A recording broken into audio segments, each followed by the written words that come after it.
Typically when you're working on a piece of furniture with a curve like this, you're going to end up with wrinkles if you pull the fabric straight down. So look at this. See how I pull it straight down, how I get wrinkles? The best way to work around that is to pull your fabric at an angle as you attach it. So if you see here, I've got a curve. Now imagine this curve is a series of straight lines.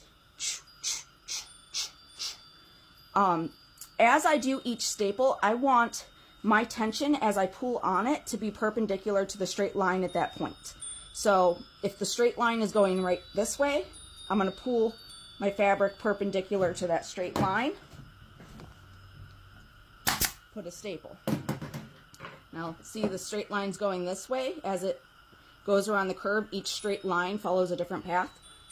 Straight line there, perpendicular, pull this direction. So if I'm pulling it this direction, it's not straight up and down, it's straight up and down perpendicular to that line of the curve. So I'm going to pull the fabric in this direction with a slight angle.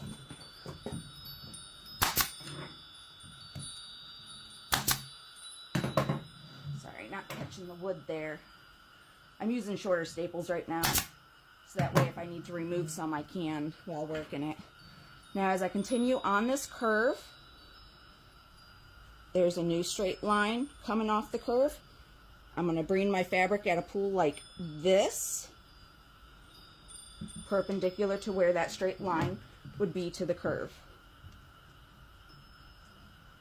And you just keep continuing that as you work the fabric, and that will take the stretch of the fabric so that it lays against the curve without wrinkles as you continue your way through.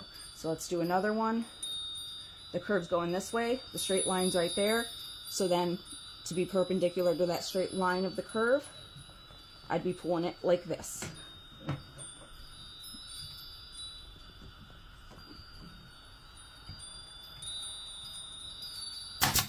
And then once you've done that, you can come back through, do slight pressure, and work those little spaces out in between the staples you did.